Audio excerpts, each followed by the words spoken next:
Hello guys, সবাই কেমন আছো? আশা করি সবাই ভালো আছে, সুস্থ আছে। আমি অনেক ভালো আছি। আমি আছি ডিউটিতে এখন।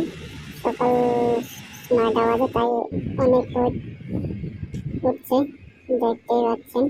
তাই এগুলো সূর্যমুখী ফুল, এটা পারক দোয়ারগা সেক্টর 17 কমপ্লেক্স। তো আমি যাচ্ছি 1 নম্বর গেটে সাইন করতে। সাইন করা হয়নি, ওখানে সাইন করতে যাচ্ছি।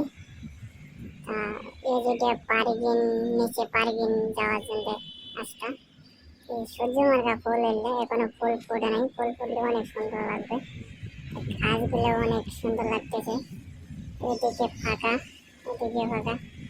ওই 3 নম্বর গেট সামনে, এদিকে বগেনভিলিয়া ফুল অনেক সুন্দর লাগতেছে, অনেক সুন্দর দেখা যাচ্ছে। তাই এখনই এত রোদ উঠছে, তা তো পুরা দিন পরে আছে। 12টার সময় তো পুরা 42 ডিগ্রি হয়ে যায়, সহ্য করা যায় না। প্রচন্ড মাথা অনেক সুন্দর লাগতেছে। ওদিকে ভালো, মানে ঘোরার জন্য যদি আসতে চান আসতে পারেন ঘুরতে।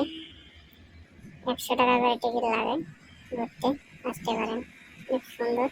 এই যে সামনে এটা হচ্ছে বাস্কেটবল, এই যেটা হচ্ছে পাকেটটা, এটা হচ্ছে বাস্কেটবল। এটা ওই সামনে যে এটা দেখা যাচ্ছে, ওখানে আমি এন্ট্রি করবো। এন্ট্রি করার জন্য আসলাম আমি। এন্ট্রি করে নিয়ে এখান থেকে যাবো। তো ভিডিওটা অনেক লম্বা হয়ে যাবে, তাই এখানে শেষ